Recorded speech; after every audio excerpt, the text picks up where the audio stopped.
Welcome to the Grief Pod with Venetia Quick. This is a weekly podcast which looks at every aspect of something which has or will at some point affect us all. And that is grief. Whether you've lost a loved one or about to lose someone you know, or perhaps you're simply trying to help someone navigate their grief and don't know where to start or what to say, then perhaps this is the podcast for you. Each week I'll be bringing you different stories and experiences of loss, love, hope and at times humour. Irish actress Amy De Bhrun is probably best known to Irish audiences for her role in Line of Duty, I think, first of all.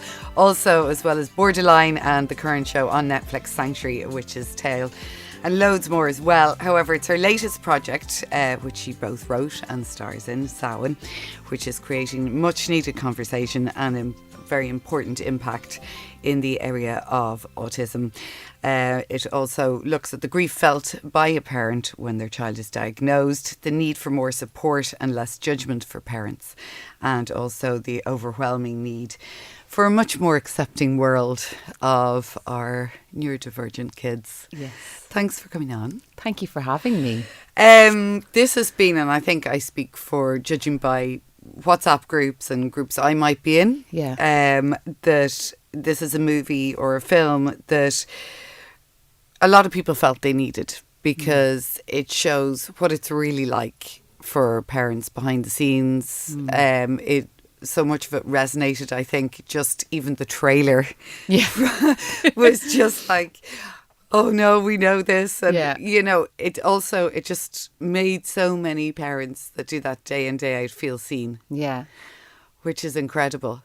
Thank you. Yeah, it's like, I can't kind of get over the response, particularly, I guess, from the community, you know, because I suppose you're making the film and I was making it kind of wanting to, I was saying recently, like carve out a little space in the world for my child where I didn't feel there was a space sort of carved out for him, and sort of let people know what the realities of this is.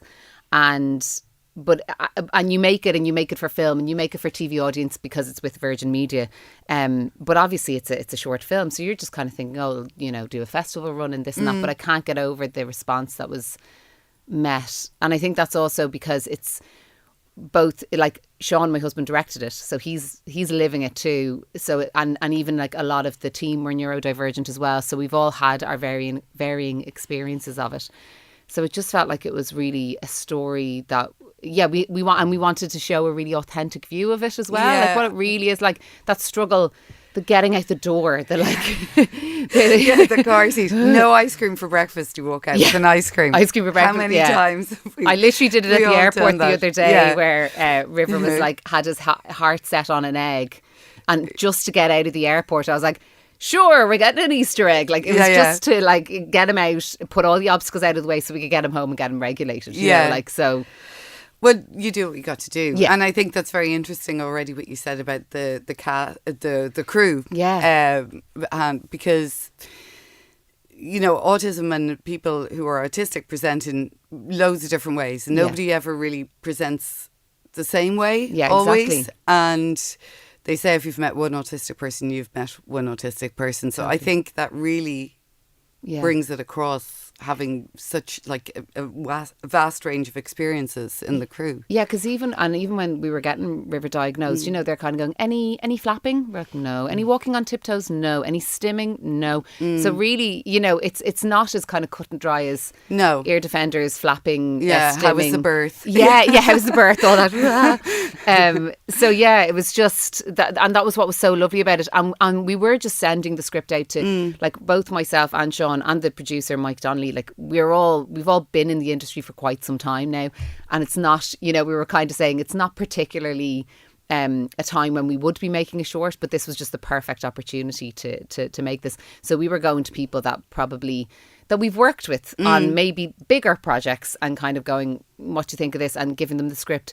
And it was amazing. So many people, like whether they were neurodivergent themselves or like both Sean and Mike are both neurodivergent. They had got a late ADHD diagnosis, you know.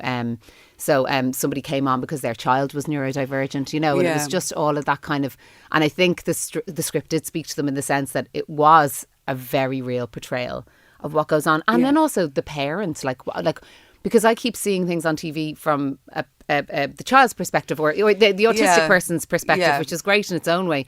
But also, like, there is a very specific grief, and from as a parent when your child is diagnosed, there is, because you sort of, I suppose, from my own point of view, you get to the point where you finally get the diagnosis, whether it's when they're younger or whether they're older or whether you've had to fight for that diagnosis, and you're in the room. And you're handed a leaflet and given the diagnosis and maybe a box of tissues, and then it's sort of see you. Yeah. And you go in there thinking all your battles have been to that point. Yes. But actually, that's when the battles are starting. Yeah, totally. Because it is, you're there's no handbook, there's no rule book. Even sort of like information, like the psychologist who we had to go privately, of course, because the waiting lists are too long. But she gave us the diagnosis, and she sort of kind of said, "Oh, there's a couple of things." She mentioned a couple of things, that were kind of relevant. Of like, you might be entitled to this or that, but you are walking out with nothing. And I even felt that. I remembered there was even a point where, because of his speech delay, the way you go in for the public health nurse, and then she sent us to somebody a level up. I don't even know who. I can't even recall her. So many stages. So many stages. So many places. And I remember saying I came out of it and I just went, oh my God, I was saying to my family, I'm more confused. And I just kind of went, oh God, there's no support. Oh, there's no support. And as a parent, I always felt really resilient and really capable. Like I always was like, I can, grant, nothing would kind of flap me too much. But this was kind of, you were just going into this unknown world where you hadn't a clue what was going on. And there's nobody there to kind of go, here, let's just... This is what you do. Or even help you through the first sort of couple of weeks understanding. Yeah. I mean, like, I suppose now we've the internet. I mean, you look up everything straight away. And the weirdest thing then is you're going, do you know what? I didn't need that diagnosis. I could have done it had I been qualified years ago. Yeah, exactly. With River, he was quite young. Yes, he was. And what brought you to the stage? It's this classic thing where it's a funny thing to say, and I hope it doesn't sound awful, but it was one of those things where I went, you could kind of get away with it, like, as in, like, I was kind of going, if he hadn't had the speech delay, I wouldn't have had to sort of walk this treacherous path, is what I mean more so when I say get away with it, as in, like, wouldn't it be easy? It wouldn't be easier. We all know that now, and he would have, it would have been awful. But actually, I was kind of going, God, his speech delay was the thing. Okay. So he had, when he was small, he had grommets because he had fluid in his ears, and even though his hearing was instantly kind of shifted and changed, and he was kind of responding, he was not talking. So then we had, after the speech delay, we were trying a thing called Cluis, which is really good for auditory processing. Yeah. And we were noticing a nice difference with that. It was like the guy who runs it was saying it's like you wanted him to become an active participant in the world, and it felt like he wasn't because he hadn't been hearing properly. So that was quite interesting, and learned loads about what auditory processing is and where where your brain adapts to hear from when they can't hear properly. So that was all kind of but the speech wasn't coming along. So then he was starting preschool, and he was going to be turning 3 in the end of September, and we had signed up for a level 7 AIM support because of that. And then the level 7 AIM support, the preschool that he was at, she said, I have someone employed, and then she said, the lady didn't turn up, so we're in this position now, and he can't really come in because he's new and all this kind of stuff. And then already rejection. And then he had 2 weeks without preschool. So I was kind of, by then my heart was kind of sinking every day. And then she kind of got in contact and said, come in, I have someone who can cover it. They're not a level 7 AIM support, but they're an extra pair of hands. I was like, great. So I dropped him in for the 1 hour on his first day, and she just came out and she was like, I think she goes, it's not just auditory processing, and I think you know that. And I was going, she goes, you need to get him assessed. And I was like, and, oh God. And then I was going, no, and I didn't want to ever feel like I was in denial, because there was always like a sense of like, okay, well, this is a possibility, but he doesn't flap, and he doesn't walk on his tiptoes, and he doesn't do all these things, and he plays with his sister, and he's not scared of crowds and all of these things. But I said, no, of course, we've all been told to wait until he's 3, and he's not 3 until the end of the month. So we just ploughed, because every day then she was just kind of saying, he can't be here, he can't be here. Which is heartbreaking in itself. Heartbreaking, because he just feels he's such a sweet child. Like he's so much fun, and he's just so adorable. But he was at that point, because he had no words at the time, or not many. He was like a whirlwind, and he kind of didn't know how to regulate himself. So, but you're kind of going, oh, but I know you have loads of kids in there, but can you not just see my beautiful child over here who's like, and he is a great crack, and he doesn't understand. So yeah, I was kind of going in with him every day, and I was just crying every day, and it was just this walk in to go in to put him in, and then it would be I'd come back and she'd be saying, no, I can't keep doing this, Amy, and I was like. So she had actually suggested within all that somewhere down the road that was a preschool specific for autism, and then I arrived on the door crying one day after many kind of like, oh, Amy, you can't be doing this. Face. Like as if the face I was going, what am I supposed to do? He's entitled to go to preschool. And so we arrived on the door crying, and just so happened it was like stars aligned. All the doors opened. I've never seen them open before or since. And there was a board meeting there, and the lady there was the person who had actually set up these Nexus schools, which are all specific for autism, because there was she was a parent. She saw the need. This is what's happening all the time. And actually, don't you see it? Like everywhere. All these things are being set up by parents leaving their jobs, parents setting up as So and that was how he got in there, and we applied for it, and then we were on a waiting list then for a private diagnosis.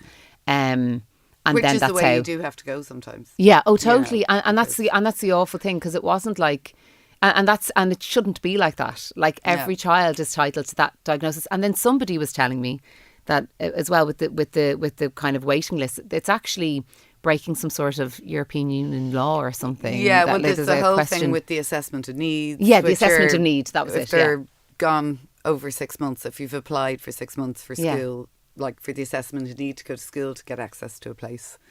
So it's endless. Yeah, and once you step into it, it's like a whole minefield. Oh, it is. Because you're like, I've sorted out this little corner over here, and then you see over another corner, and they're like, oh. But I think that's the whole thing, and I think it's really when, I suppose from my experience, the grief starts with the diagnosis. Yeah. And because you are in that room and you get the diagnosis, and you just, for a moment, like, is it, obviously you're upset, even though you know it's on the cards. Yeah. It's like, and you're sort of thinking, they can't do this, they won't be able to do that, or which isn't really true. No. But at the same time, you know that still the world isn't quite ready for your child to be equal. Yeah, that was it. It was like I was afraid. Like I felt really afraid for River, because I was exactly that. Oh God, the world's not set up for him. And I had my daughter was just like textbook, tick tick tick. Like I always am like, I feel like we didn't teach her anything. She kind of is. She works. The system works for her. And then when you have a child who doesn't work with that system, you really see how broken the entire system is. And it's just that grief of going, and it's not that you want. So, and it is a weird thing to say grief, but it is, because you have all these, you have this child, and you have these hopes and dreams, and just for them to kind of live a happy, fulfilled life, and you kind of think you're great when you first have your baby and everything. You're like, this is fantastic, and and they're so clever, and they're so this, and you see them as a whole person, and they're very advanced, and and then you see, it's not their own, it's not actually their own limitations, it's the external limitations. Yeah. So it's like that, like, this school won't accept them. Oh, okay. Well, it's not appropriate. It's not appropriate. Yeah. And you're going, but he's actually quite clever. Yeah. He's really clever, and he's as clever. Well, make it appropriate. Yeah, exactly. Make it appropriate, and make it, and then you're sort of going, you're trying to figure out how you're going to adapt to all this in your life. But then I think as well, what I was realising was, like, I probably had been adapting for about a year before, the diagnosis was made. So you always know, okay, he's going to be a bit, and we'll calm this down and keep it calm here, and we'll do that. And, you totally readjust, I think, and totally change how you approach things. Yeah. That you might have done differently with, if one of your kids was neurotypical. Yeah. Do you know what I mean? Or both of them before were neurotypical. You just change your approach. But I think there's also, and I don't know if you feel this, that sometimes, you might have days where you've had the tough morning, or you've had the tough week, or it's felt endless. and you might see other kids going about doing stuff, or your other kids, you know, and you feel that grief of why can't they just walk in the door at 4:10 and have had a great day and all the rest. Yeah. And then there's a guilt with that as well, because they're not sick. No. And it sort of feels you feel guilty for feeling sad. Yeah. And yes. And you feel guilty because they can't help it. Like, that's the way, like, say with River, his nervous system is responding that way because of his autism and all of that. And it's like we were just going over. Billy was dancing in her Irish dancing in Disneyland. It was an amazing experience, and River's going over, and River loves everything Disney, so we knew we'd be set up okay. But the way back, Paris, Dublin Airport's actually quite good for kids with autism and stuff, you know, and neurodivergent children. And but when on the way back, Paris is just not set up for any additional needs at all, like high or low, wherever, you know. And he was just so overstimulated by the end, and I was just going like, you know, you start going in your head, oh geez, you know, and you start feeling really sad, a little bit sorry for yourself, little bit just like in your head, why won't you play ball? You know, why can't? Why? And then, you know, you could see the other you know, certain other parents maybe who have, everyone's kind of being very good over there, or they're not, you know. But that adds to the weight. That adds to the weight. Feel, and you touched on it in Samhain, like in the supermarket with the eggs. It's just, you can feel. I mean, I think you actually become just really hardened to it, and you don't care, and you become the queen of dirty looks. Yeah. But when you're not quite there, it can be that weight of judgment, or people. The sort of the looks, or for people who clearly don't understand. And I think that's also something in the movie that, you know, would be great if everybody watched it, because then they would understand. Yeah, I think, because somebody else was even going, they should be showing it in schools, and they should show it here. And I do feel that, because I watch it, and actually myself, who would be the most critical of it, and I go, that is a very well-rounded piece of kind of that experience, and it's very truthful and it's very authentic. And it is that thing of when a child is having a meltdown and you are in a supermarket and there's people looking at you, and on a good day I can zone out and I can be like, okay, we're doing this, and come on, and you know, and I won't even. I'll try not to take it on, but it hits you somewhere, because of course, it's your child, and you just want.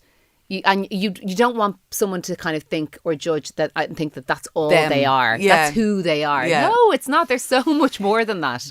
But you've just met them at this really awful moment, and just the bad, like and there's still that mentality of bold. Are they just bold now? Is that boldness? It's a label. Though? Yeah, or it's just a label. Yeah. Everyone's labeled these days. Yeah. Everyone loves a label. Yeah, overdiagnosed. I'm like, believe me, if I could not make my child stand out with any kind of thing, I would just put it to the side. You know. But it actually, what a label does, it empowers you. So it empowers you to be able to go, okay, these are in order for us to travel somewhere, in order for us to live our lives, in order for us to, you know, for him to be able to be part of what his sister is doing, we have to be able to put these things in place. And that label enables us to do that. Yeah.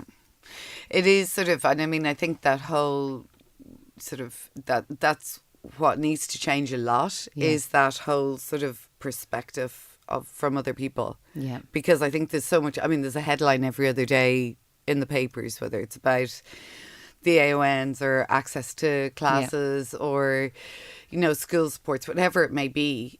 But so the conversation is going, and there is a lot more about it, obviously, in mainstream media, I suppose. But there's still an element that, as somebody said to me, we can't, like, a neurotypical person can't change. Yeah. Or can change to fit into the world of the neurodivergent child. Do you know what I mean? Yeah, yeah. It's up to us to change. Totally. And they're very small changes. It's actually not as big as everyone thinks. Do you know what I mean? It's like, even if you think of those simple things of like, I'm only thinking of these because we were in Disney. Yeah. Like, they give a priority pass. You can get a priority pass. And it means that a neurodivergent You're not child waiting. Doesn't have to wait. Yeah. That is hell on earth. And let me tell you, if I, in all my health, would, was there on my own, I'd be like, please go ahead. If it's going to save their mental health and everyone's mental health around them, just let them go. It's very simple, small things.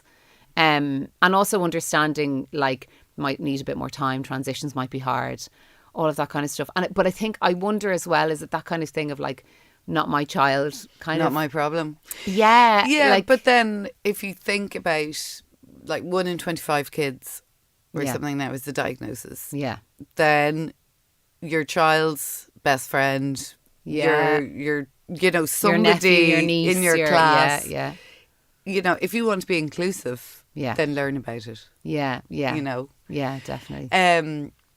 And you really got into that in the movie In the Woods. You put yourself in Samhain's head. Yeah. And I thought that was quite, because I think sometimes, like, I refer, like, it's not like when people say we are pregnant, because no, we are not pregnant. The woman is pregnant. Yeah, let me tell you. But I sometimes feel that I say we because I feel I'm the advocate for my son. I'm the person who knows him the best, who has to fight whatever battles we may need to fight at whatever point. So I do use the word we. Yeah. And I just, in that point in the movie where you were in the wood with Samhain in his head. Yeah. And that really came across, that sort of, you're together. Yeah, I loved that, and I loved writing. It was such a clear image, even in the writing of it, because it also even goes back to that very kind of earthy thing of just, or elemental thing of like nature, and like when before any diagnosis in River was only between maybe 1 and 2, we would constantly be going to parks and forests to kind of wear him out. We just thought, I'll wear him out. Oh, he's a boy. You would think that's what it was, because I was going, well, I had a girl first and she wasn't. But it was like, and he would just love being in, we were always like, nature boy, loves adventures and loved being in nature. So that was kind of that clear image of being there. And then that classic thing of almost having to become him in order to understand him and the world through his eyes. And we didn't want it to be this kind of like either very graceful, dancey kind of thing, or this kind of like there's a movie that Sia did and it got panned. I'm so sorry, but like where it's very kind of stylized. It's a bit. We worked with an amazing choreographer and Anderson D'Souza. I hope I'm saying it right. But anyway, he got me to. He would get the music and then he would get me to almost move to it, and then he would find little movements from that. So by the time, because I was going, we don't want it to be pretty, and we want it to be real and kind of messy, and it doesn't need to make me look like a dancer or anything like that. And then it was funny because I did all these movements, and then I was saying to him, it's coming very naturally to me. And he was saying, yeah, because we've used movements from your body, from your emotions, from your experience. So it was just an amazing. It was just an amazing process in getting there. And then what it allowed me to do as well was I felt like I was Emma seeing the world through Samhain's eyes, not Amy seeing the world through River's eyes. It kind of almost created that kind of separation in a good way, so I could kind of make it into... But it was that kind of idea of having to, which I do constantly now, you kind of start seeing the world in from a different perspective. Like, and it's so, you have to in order to... But isn't it funny sometimes how quickly you start going into that? And how quickly sometimes you see other kids and you go, oh, definitely. Oh, yeah, totally. Totally. It's like... It's awful because you're going, I don't want to diagnose you, but and you can't. But it actually is really funny because then what it does, I suppose, is like, even with other children, you become more like... oh, you'll give them a little bit more time and space and all that kind of stuff. So it does actually, there's a nice kind of ripple effect of how you treat people, I guess. Yeah. Well, I think you become a lot more empathetic and understand and open to why other people might act the way they do or behave the way they do. And one of the things, Rosie O'Donnell was on around this time last year and we were talking about Clay, her child who is autistic, and we were talking about the loneliness as well that sometimes can come with it because there obviously parties are oversensory or there might be too many people or an event might be just that one moment where is going to kick something off. So you might avoid it, you mightn't go, or you mightn't be invited. Yeah. Or you might be invited, but your child might be invited, Yeah. which is just the heartbreaking. most horrible thing. Yeah. Because you just feel you feel your child is being judged and you feel alone. Yeah. And it can be, you can feel really alone. And then it is that thing again of like, if everything becomes a little bit more inclusive, it can make for a better time. But you even in the most, but even not even people not inviting you, sometimes it's like not being able to say, we were away for the weekend, so we were going, no, we have to stay home. Now we can have a couple of people over. We have to stay home on Paddy's Day because now it'll be too much. Yeah. And then you kind of feel there's a little bit of mourning for like, oh, well, I want to really go and see that thing, or I would love to do that thing, or and I was actually saying to my sister this morning, who has a neurodivergent teenager, and I was saying, I was looking up a thing about this woman talking about radical acceptance, and she has it was just actually on Instagram. She had a child with a quite severe additional needs, and she was saying the child has woken up at 3 a.m. for the last 16 years, and she was talking to a therapist about it. So she got a beautiful coffee machine by the bed. She watches the sun come up, and she said it's this kind of act of radical acceptance in order to just make her survive. But but it doesn't take away from the loneliness, and it doesn't take away from the kind of, because there's oftentimes even when we were away, things like and actually a lot, we'll always have to divide and conquer, and I know you do that with kids anyway, but there's oftentimes you don't have to do that if you've only 2 children. So it can be very sad to, even with your partner, go, oh, okay, you take that one, I'll take this one, or I'll do the thing this time, and I'll do the, or parties that Billy would go to that River would totally be able to go to as well. But we can't read, it'd be too much for him, that kind of thing. There's actually, I was just thinking, there's a guy I was reading about, also on Instagram, but he's just written a book in the UK, and he and his wife, actually, they had 2 boys who both were diagnosed with autism, and they ended up having one taking one and one going and living in another house. Oh my God. With the other. Yeah. And then eventually, when the kids were a bit older, they were able to sort of move back into. Yeah. Wow. Like that is. Yeah, that's the extremes. Yeah. That would take some radical people acceptance. Will go to. Wow. Yeah. So, the other thing I think that isn't talked about, and we touched on it briefly there, and it's clear in the movie when Emma goes into work, and she's just about to have her meeting, and she's already had the stress of the school run and everything, and drop off and all that sort of stuff, and you go in and you're ready for the meeting, and I think every parent that has a child with a diagnosis, whether of ADHD or autism, knows this, the pit in the stomach when the phone rings and it's the school. Yeah. Like, oh, hello. Yeah. And you just sort of, and that's what people do. They live every day. Yeah. Almost going, every time the phone rings, there's a jump. Yeah. And like a low level panic constantly. You're always on alert. Always on alert. And then you're sort of expected to, and that was even why in the film that we wanted Emma to, I was kind of really clear about wanting her to be even dressed in a certain way. I wanted her to be dressed smart. Like she had a good job. She was like, and I was kind of saying she can function her way out of anything except this situation with her child. Because I think that's more realistic actually. Yeah.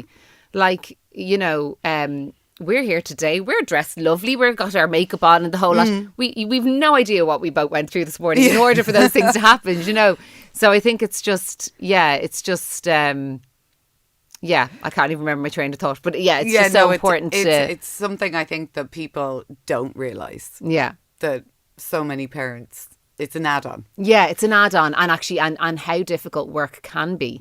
How difficult, like, even sometimes if I have to learn lines or an audition or this or that, but if he's not playing ball, it's just not going to get you can't focus. You can't focus, and it's like, whereas with my daughter it would have been like, oh, let's just let her watch cartoons for half an hour, get this thing done, and all these kind of ways that you can work around it. And it's hard enough, I think, anyway, being a working mother. Even if you do have support. But it is something that's sort of being talked about a little bit more, but not as much, and it's another grief, I guess, because you spent your whole life, or your life up until that point, working towards your career or putting your work, and then there must be so many people who can't work. Yeah. You know, and who can't actually make a commitment to work because you don't know when you're going to get the call. You don't know when you're going to leave. I would imagine it's more mothers that end up not working. I think it is. From what I've seen from my experience of it, and I've met loads of people, even with, we're doing like very intensive OT with River at the moment, and so many people that I've met, mothers who have given up their job and are now training as something else, or just given up their job. And there was one woman, I was going, okay, she was giving me loads of things like, I tried this and I did this and I did this, and I was like getting all the information. That I was going, do you also, I said, are you doing this full time, or you do? And she was like, no, she said, I had to give up my work. So it's just, and it does kind of fall, it always does fall on the, that is a grief. You know, you're losing part of you. Yeah. And if you love your job, I love my job. Like, I love it so much. But it does have to, like, say if I'm, you know, if I want to write something, or if I'm shooting or whatever, like there's so many things that have to be in place in order for that to kind of go smoothly now. Yeah. In a way that didn't before. Or I know that if I end up filming in September, that'll be a big transition for River, because he'll be going to primary school. Yeah. And I'll have to be like, okay, if I'm not around, I have to put so much in place. And you have to have somebody there just in case. You're for the siblings. Yeah. It can be huge. Yeah. I mean, it's an emotional weight. Yeah, for them to carry, and especially when they're younger, they mightn't understand why they're not getting the same attention, or why, you know, you let one thing slide with the sibling but not with them, and that's a very hard balance. Yeah, it's so hard, and I don't even know if I don't know if we'll ever master it, and we try and kind of explain it to Billy as best we can. But I never know if we're doing it right. You know, that kind of way. I kind of go, like, that is always a concern.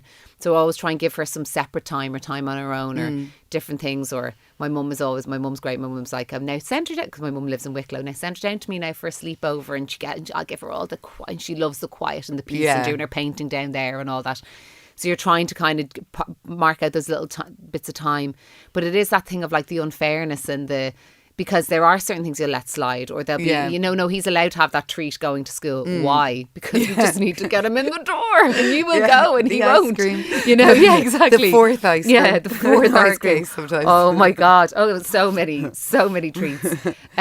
So yeah, it's really hard, and I think it is that emotional weight on them, and they love their siblings so much, and I think at times they resent their sibling, because we all are with siblings. Like, that's how you are with siblings, as in, like, there's lots of emotions that go around with siblings, but I think it's a particularly heavy weight that those kind of kids carry. And finding that balance, you know, I think it is something when they're older. Yeah, you know, obviously the understanding is there. Yes, but for little kids, it's I think it's really very difficult, hard. And then you feel awful because you know, you're not kind of doling it out perfectly evenly, and there are times if, like, River was having a meltdown, and we'd be going, you know, now, you know, don't start to Billy, or, you know, and she's 6, she's allowed to start if she wants, you know, but you're kind of going, no, please now, don't be you. I've had enough. Yeah, exactly. You're kind of, you know, I'm all kind of, you know, stressed out now. No.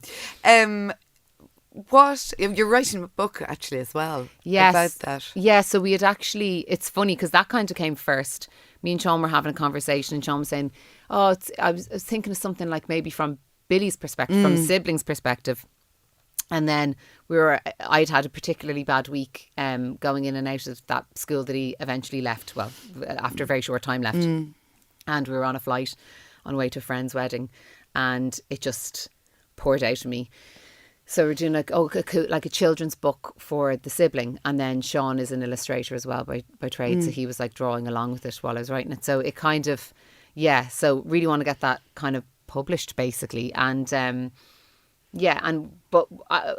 it's gotten good feedback to anyone we've sent it to, because it is that kind of classic thing of like trying to just explain to a small child why their child is different, and that it's okay for them to have like a lot of feelings about the fact that their sibling is different, because sometimes you do get annoyed with them, and sometimes, you know, but also, I mean, sometimes they are, you know, things get thrown, things get They can break TVs. They can break TVs. Do you know what I mean? They can smash things. So yeah, it's, you know, that's Billy has been a casualty of that a few times. A lot of their outlets are gone. Yeah. You know, they, from a very young age, the siblings often have to give up what is their right in one way. And so often you see, like, and I've seen it with other kids as well, but even like Billy will go, no, it's okay, you can have that. Or and you're kind of going, I think that's really lovely and kind and generous, and I love that about you. But then I'm also going, but I do want you as an adult not to just be a people pleaser. Yeah. So please also, like, you know, like you're trying to sort of do that fine balance. And even the thing of like when they are kind of getting overwhelmed, and I'm kind of going, no, step out of the way because you don't want to get hurt. You also don't want them to get hurt and all that kind of. I know. It is really tough. Yeah, and I think that's something definitely that with age, you know, especially for the siblings, they understand a lot more, or they come to it. Actually, I think makes them nicer people. Yeah, you know, it's a new generation of understanding and acceptance, which is what is needed. Yeah. From Samhain, what would you like to come out of it? What is because it's already, you know, people are being talked about it. People are grateful for you for making it because, as I was saying, it makes people feel seen. Yeah, you know. I think I would love it to reach a huge audience. Like I wanted to reach a global audience, really. Like I wanted to reach so far and wide. And that's something that we were like talking to the producer about as well, because it's so, and that's why it was so brilliant that it was able to reach people on Virgin Media Play, but there's obviously a limitation to where it can go. So we just wanted to, I just would love to reach far and wide and sort of also like just promote a bit of acceptance and kindness and understanding, hopefully make people feel seen, which obviously it seems to be doing already. Because that's the other thing as well, like all my work throughout the years, the work I've written, you know, and actually even a lot of my acting roles that I've done, a huge part of it, I always come back to that thing of like being seen. People just want to be seen, and I don't mean like, oh, be famous and be fabulous, but like actually be acknowledged. Just acknowledged, just a basic kind of human need to connect and feel seen. So I feel like, I just feel like that's really important. So, and I have it in my mind of maybe extending it into something a bit bigger. As a piece, like taking the two characters and putting them in a slightly different situation, maybe see where they go. Yeah, exactly. Because I like the idea of seeing a very realist and seeing that kind of real, authentic thing of, you know, a woman who's kind of coping on her own, coping, and then has someone who's kind of, you know, throwing everything upside down, which is always nice to put someone in that position in art. It's sometimes frustrating in real life, but so I just have such high hopes for it, kind of, you know, getting out there into the world, because it does feel, and again, from not even an ego place, like it's so funny. I really want it from like my soul, kind of. Do you know? I know that sounds so airy fairy. Do you feel it acknowledges River as well? Do you feel it helps him be seen? Yeah, I think so. I think it's I think so, and I think. And understood in that really basic way, because like I think sometimes you see River and you see a piece of him and you don't see the whole of him, and I think that's what's lovely about seeing Samhain and seeing the parent and seeing all of the kind of every little facet of them, do you know? Whereas like sometimes you see River, he might be having a meltdown, they go, oh God, that big lump of a lad now having a bold boy or whatever. They don't see the lovely side, and then you might see a little glimmer of that, but then you don't see 2 minutes ago he was giving us big hugs, and you see, he wants people to kind of see the whole person. Because it is, I think it is funny. I think that sort of hits the nail in the head, because you'll have people who go, oh well, you know, I saw them in the supermarket, and then you get somebody else who they've just spent an hour and a half talking about Star Wars with or something at age 5 in full detail, and you're going, oh, they're fabulous, blah blah blah blah blah, and then there's this like, are we talking about the same person? Exactly, because it's so complex, and and it's seeing all of that, and it is that thing of some people kind of going, and with, you know, obviously very kindly kind of going, oh, he's doing great, and like he is, but it's not just that, but he is because you've seen this beautiful picture that we've taken where or he's talking a bit more now. Yes, he is doing really great, but you're also kind of going, but there's so much more complexities to it.